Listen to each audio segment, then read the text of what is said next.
About where we are today in our struggle for decolonization. And so I want to thank my brother Chikura, and I want to thank my uncle Peter Kanyangado for lighting this place up, for bringing the fire, and for, I have to apologize that I'll only be ash. I was asked to briefly share my views with you about what a Center for African Studies in Africa should make me focus on. So when thinking about what title my few remarks this afternoon should have, I thought that the following would be most appropriate. So the title of my very, very short intervention this afternoon is African Studies, Welcome to Uganda.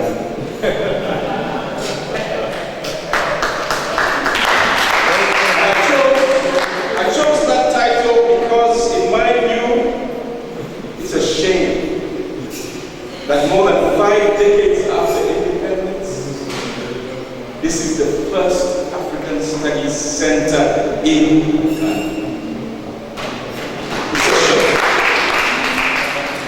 Indeed, it is only one of a handful in the whole region. So when David says, I left everything that was important to come to this, no, this was what was important. This was what was important, to come to celebrate with you this massive achievement. And I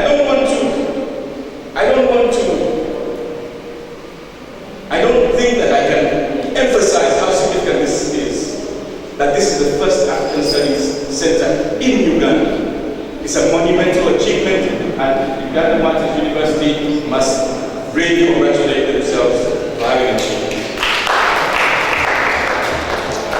And why do I say it's a shame? It's a shame because if you do a Google search, again, people will say we're always. So I did a quick Google search of the phrase African Studies. And that produces a list of institutions that either have centers or degree programs in this area of intellectual investigation. And you will be ashamed again to hear that all 10 of the most prominent African Studies centers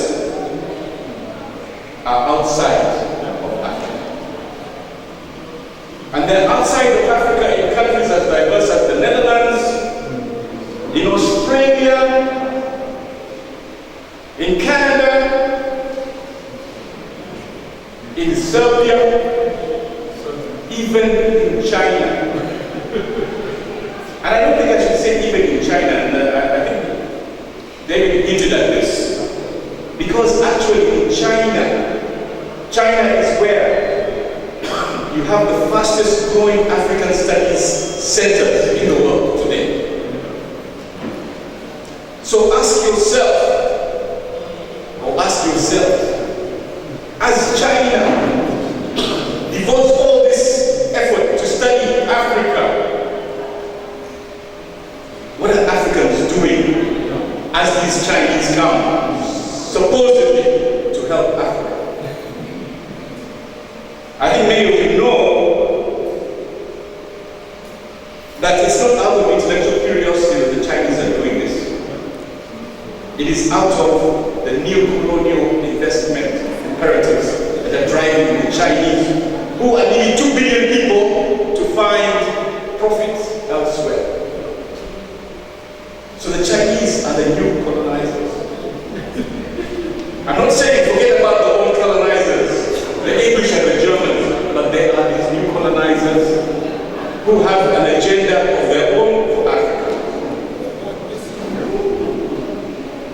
You've heard about the Confucius Institutes, haven't you?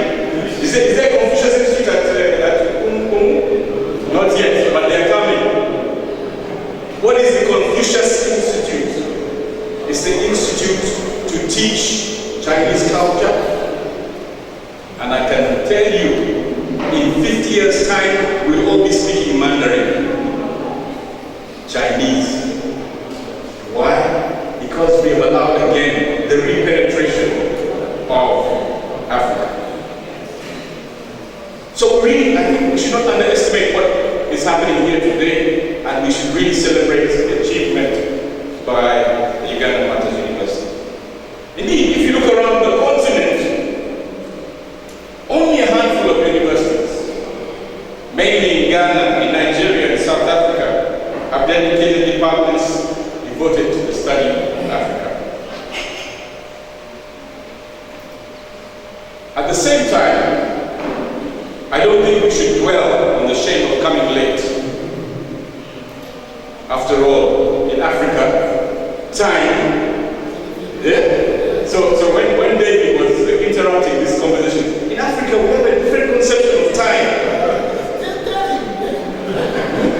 In Africa, time is elastic. Time is when the last person stops talking.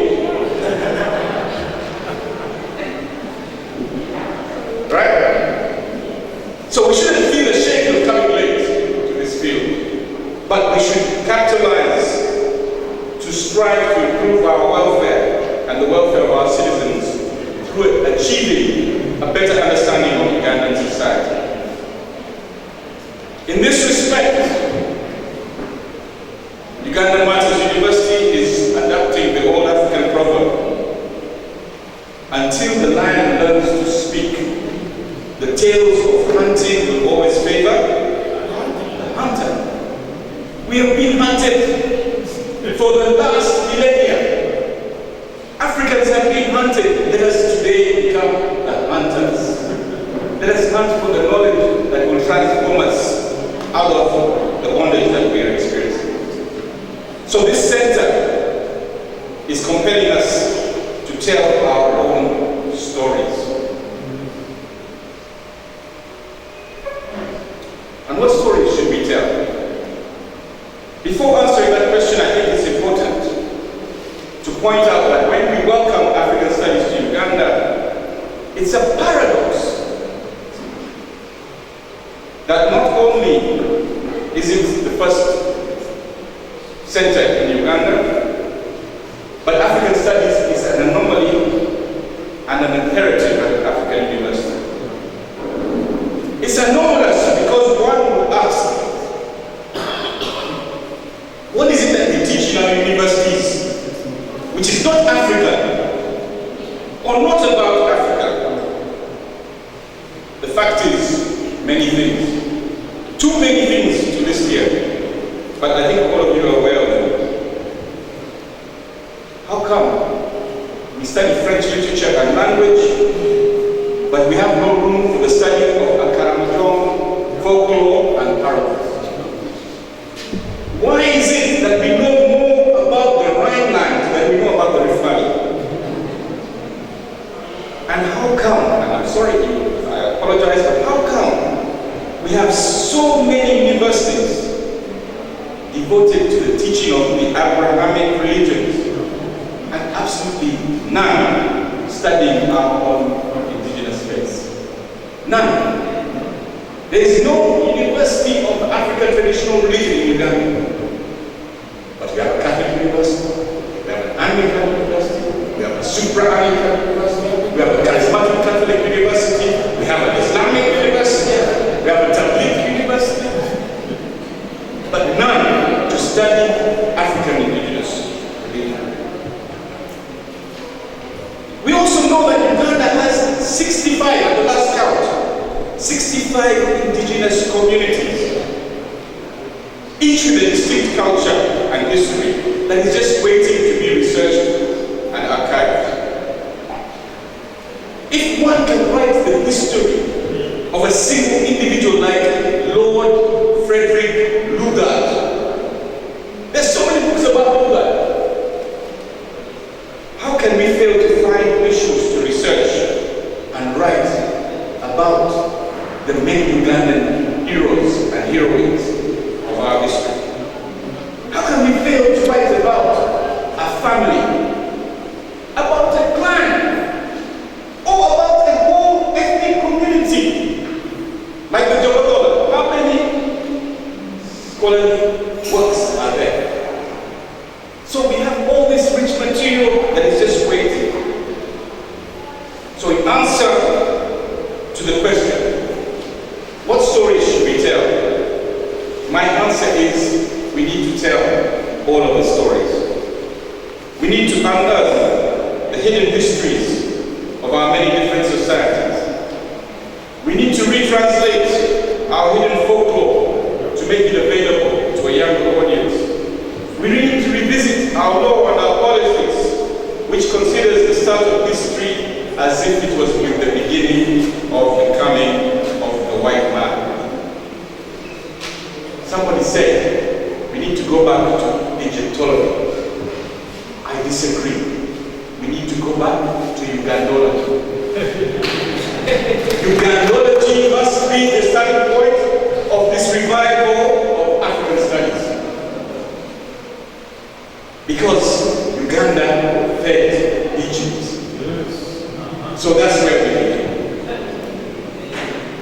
And in telling our stories, it's my submission, we must be brave and iconoclastic. So my brother Tukura, you forgive me if I end with a quote. But yeah, he's been quoting, so it's guilty of me. I'll end with the quote of the great Zimbabwean poet, Dambedza Marechera, in his path-breaking book, The House of Hunger. Writing specifically about the African writer, Marechera argues for the right of the African writer to insist upon your right to go off tangent. Don't follow those who have beaten the path. Insist on your right to put the spanner in the works. Don't follow those who invented the nut. Insist on your right to refuse to be labeled. You don't have to be labeled. Are you Catholic? Are you traditionalist? Are you proto-religious? Refuse to be labeled and insist on your right to behave like anything other than what anyone expects. Insist on your right to confound all those who insist on regimenting human impulses according to theories, psychological, religious, historical, philosophical, political, etc. And last, insist upon your right to insist upon your right to insist on the importance, the great importance of women. If your new center insists on all of these rights, it will have made a great contribution to the state of academic scholarship in our academically distressed country. Thank you very much. I think the book, I have to insist on my right to insist. I'm not saying anything. Let me insist that this is a massive achievement of a great book. I have had a chance to skim through it, and I will look forward to fully reading it. Decolonization pathways.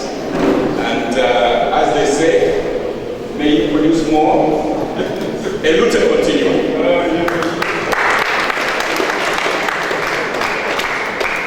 Who have played a role during this event. Our guest of honor, Professor Joe Oroga Onyango, our keynote speaker, Dr. Kibura Kumba, and our discussant, my former professor, Professor Tita Kanyandago,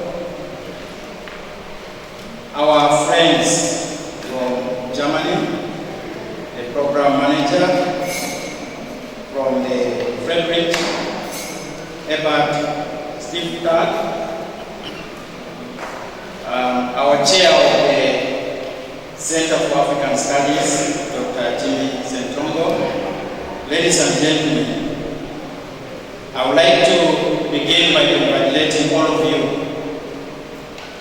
for being part of this historical event. I thought you would clap for yourselves. Indeed, you deserve this hand clap for yourselves because you are part of a very important event, not only in the life of Uganda Matters University, but in the life and the discourse of higher education in Uganda, especially as we start a center that will study our own selves. It is very hard to make remarks, especially after such very powerful presentations and discussions from eminent scholars that we have heard this afternoon. To the young ones, the young scholars in this room, I count myself young also, because of my baby face, that we are blessed to be amidst these prominent scholars who are known not only within Uganda, who are known not only within Africa, but they are known internationally for what they stand for and for the philosophy they are often expressed. I am today very pleased to sit beside one of the persons whom I have admired for a very long time because of his legal discourse. Professor Nkosi, I have been one of your students who has been reading your works secretly. Today I can confess to you that your writings have been an inspiration. One of my first articles I wrote in 2002 was inspired by your writing, and I want to thank you.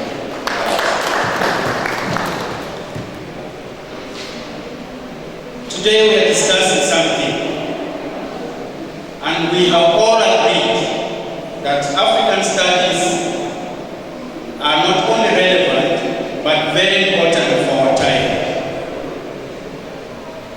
But not everyone believes so.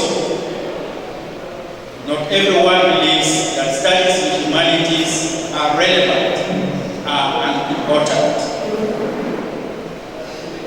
I call this a tragedy of our time, when we publicly declare that studies in African studies or programs in African studies are irrelevant because they are not marketable. We also declare that studies in conflict management and peace studies are irrelevant within a continent that is full of conflicts. We even declare that studies in African languages and religion are irrelevant and useless because they are not marketable. What a tragedy. This is a tragedy of our time. For any development to take place, it must be rooted indeed within our own understanding, within our own culture, within our own tradition. But to declare that our own tradition, studying our own tradition is irrelevant and useless is a tragedy of our time. Our guest of honor, we would like to assure you that Uganda Matters University would like to insist, and we shall insist, that such studies are not irrelevant, but they are relevant for our time. They are important not only for our time, but for generations to come. We shall offer them and we shall deliver them to the population in order to liberate ourselves. That is why Uganda Matters University began on the journey to establish a Center for African Studies, a journey which I must say began a very long time. And the person who has begun this journey is here with us, Professor Peter Kanyanga, when he established a center that embarked on research on African issues. Professor Kanyandago would like to congratulate you and thank you for the initiative that you began to engage the young people in African studies, to collect information on African studies, to collect materials that will inspire us to understand our own culture and be able to appreciate our culture for our own development. We want to thank you very sincerely for the efforts that you have put in place. We would like to commit, as Uganda Matters University, that this Center for African Studies is going to grow. It's going to grow in terms of mobilizing the population for a meaningful dialogue on African studies. This center is indeed going to grow to become a meaningful center for African researchers. And with our able chair, Dr. Timmy Sentongo, this center for sure is going to grow as an African center that will champion researchers, that will champion dialogue, and that will champion development of programs and teaching of programs in the area of African studies. I want to take this opportunity finally to thank all of you for individually being present and being part of this event.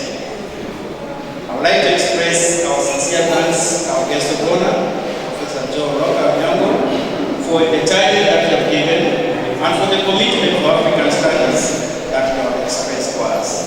Thank you very much. Indeed, you are walking the footsteps of your great father who has been a pillar of this university. We thank you for that. We'd like to thank most sincerely our keynote speaker. We cannot thank you enough for being very frank, for being very open, and for being a tender. Although your name means tender rester, but you are a tender in yourself. By the power of the words that you convey, by the message that you deliver, even when it is in the extreme to many people. I would like to appreciate the way you analyze the African economies, and especially the economy of our own country. When you picked the money and you waved around, I thought you were going to throw the money in my direction, and I prepared to receive it. It's part of the economy.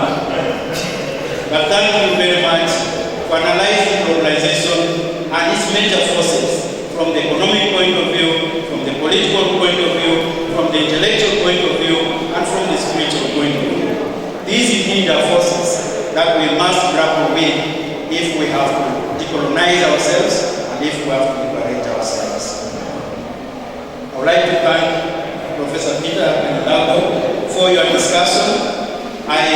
When you began your discussion, it took me back to 1993-94 when you taught me culture and culturation as one of the course units. Today I am African because you instilled in me the level of confidence to speak as an African. If I make a mistake in my speech, I owe it.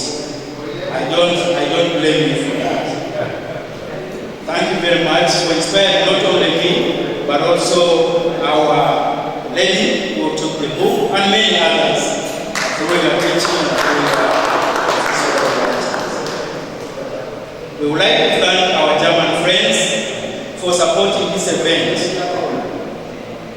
The African Charter of Human and People's Rights recognizes that the liberation of Africa will not only depend on Africans themselves alone, but they must seek help and support from other friends, and these German friends are our friends indeed, who have seen the need for us to liberate ourselves by supporting us. We thank you very much for the support that you have given.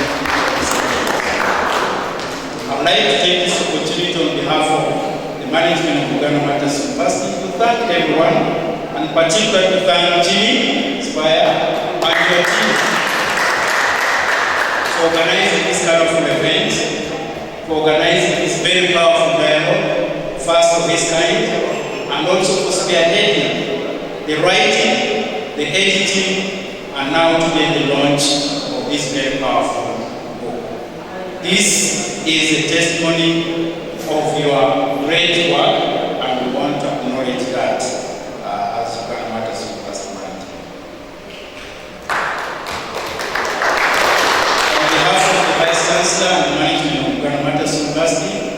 like to thank all of you for coming and being part of this historic moment. And we want to wish you safe journey to your respective places. Please, we will call you again for other launches of similar books in the future. I say this in the spirit of Ghana Matters and inspired by our motto, in virtue and wisdom, we shall lead the world. Unless your mind is free, you can't be free. It's not about money, it's not about material wealth, it's about how you think and how you process your ideas. So today's event for me was fundamentally important because it marks a struggle at an intellectual level with us trying to articulate our own ideas. So today's event was really fundamentally important because the struggle must take place, first of all, in the mind.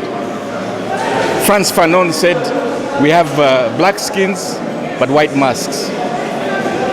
So unless we tear down those masks, the struggle for liberation, for decolonization, real, genuine decolonization, will not take place. So today's event for me was very, very important because I believe it began a conversation where we need to Ugandanize African studies.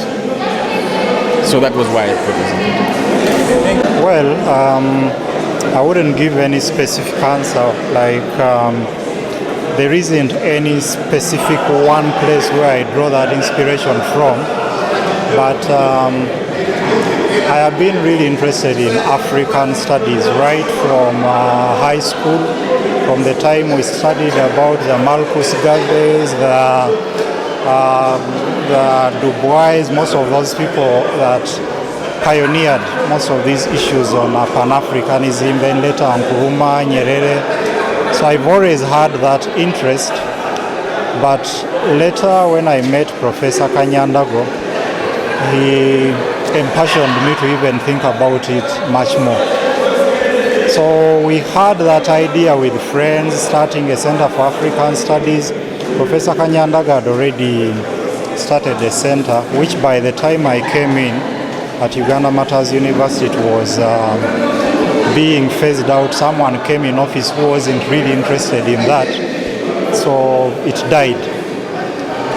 So later I talked to colleagues, and of course we had an advantage that we were having reforms around the same time, and we started the center as part of a new school that was also being established.